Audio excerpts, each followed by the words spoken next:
Selamat sore, jangan lupa ditonton ya videonya teman-teman. Hai, assalamualaikum, nama saya Devi Landari, NPM 1921020516. Judul materi yaitu Kaidah-Kaidah Hukum Islam. Mata kuliah Filsafat Hukum Islam, Prodi Hukum Tata Negara, disusun oleh Bapak Hervin Yogi Pradipta, M.H.I. Poin pertama yaitu A. Prinsip dalam hukum Islam. Kata prinsip berarti asas, yakni kebenaran yang menjadi pokok dasar orang berpikir, bertindak, dan sebagainya. Adapun yang dimaksud dengan prinsip-prinsip hukum Islam ialah cita-cita yang menjadi pokok dasar dan landasan atau tumpuan hukum Islam. Adapun prinsip-prinsip dalam hukum Islam itu antara lain: 1. Meniadakan kesempitan dan kesukaran. Contoh: A. Orang yang sedang berpergian, sakit, dan dalam keadaan hamil atau menyusui boleh tidak berpuasa. B. Orang yang tidak kuat berdiri untuk mendirikan sholat, maka ia boleh melakukannya dengan duduk. 2. Sedikit pembebanan. Prinsip ini mengisyaratkan bahwa pembebanan syariat atas manusia memang ada, akan tetapi syarat yang diturunkan atau dibebankan itu diterima apa adanya tanpa mempersalahkannya atau mempertanyakannya, yang dapat menimbulkan kesukaran dan pemberatan atas pundak mukallaf terhadap kewajiban agama yang diembannya. Prinsip ini dilandasi oleh firman Allah dalam surat Al-Maidah ayat 101. Ayat tersebut menginstruksikan kepada manusia agar dapat menahan diri daripada mempertanyakan masalah yang tidak ada ketetapan hukumnya. Misalnya, pada waktu peraturan perundang-undangan belum diketahui dan agar permasalahannya untuk sementara dibiarkan dan kemauan permasalahan itu dipecahkan melalui kaidah-kaidah umum demi memberikan kelonggaran pada manusia. 3. Bertahap dalam menetapkan hukum. Al-Quran diturunkan secara berangsur-angsur, bukan sekaligus, sebab mengingat potensi manusia yang sangat terbatas, hingga ketika ada ayat yang telah diturunkan kemudian dipahami, barulah ayat lain diturunkan. 4. Memperhatikan kemaslahatan manusia. Dalam penetapan hukum selalu didasarkan pada 3 sendi pokok, yaitu A. Hukum ditetapkan setelah masyarakat membutuhkan hukum-hukum itu. B. Hukum-hukum ditetapkan oleh suatu kekuasaan yang berhak menetapkan hukum dan memudahkan masyarakat ke bawah ketetapannya. C. Hukum-hukum ditetapkan menurut kadar kebutuhan masyarakat.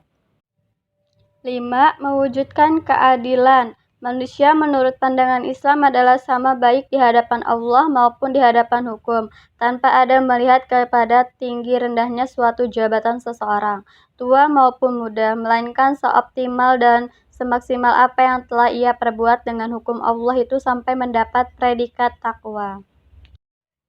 Selanjutnya, poin kedua yaitu A. Kaidah dalam hukum Islam. Kata kaidah secara etimologi berarti asas, adapun menurut As-Suyuti dalam kitab Al-Ashbah wa An-Nazhair bahwa kaidah adalah hukum yang bersifat kuli atau menyeluruh atau general law yang meliputi semua bagian.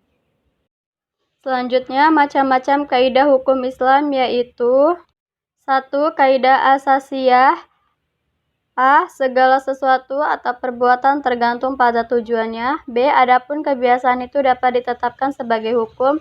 C. Kemudaratan itu harus dihilangkan. D. Yang sudah diyakini tidak dapat dihapus oleh keraguan. E. Kesukaran itu mendatangkan kemudahan. Kedua, kaidah ghairu asasiyah. Walaupun kedudukannya bukan sebagai kaidah asasiyah, namun keberadaannya tetap didudukan sebagai kaidah yang penting dalam hukum Islam, karena para fuqaha sepakat akan kehuzahan kaidah ini. Adapun kaidah-kaidah ghairu asasiyah ini ada sebanyak 40 kaidah yang dapat kita ketahui dalam kitab Al-Ashbah wa An-Najhair karangan Imam Jalaluddin Abdurrahman bin Abi Bakar Al-Suyuti. Kemudian ditambah lagi dengan 68 kaidah yang terdapat dalam kitab Al-Mazalatul Ahkamil Adahiyah yang telah disempurnakan oleh Mustafa Ahmad Az-Zahra. Selanjutnya, poin ketiga yaitu A. Tujuan hukum Islam. Kajian tentang maksud atau tujuan ditetapkannya hukum dalam Islam merupakan kajian yang sangat menarik dalam bidang ushul fikih. Al-Syatibi mengatakan bahwa doktrin maqasid asy-syariah adalah kelanjutan dan perkembangan dari konsep maslahah. Tujuan hukum Islam atau maqasid asy-syariah: 1. Memelihara agama, 2. Memelihara jiwa, 3. Memelihara akal, 4. Memelihara kehormatan, 5. Memelihara harta kekayaan.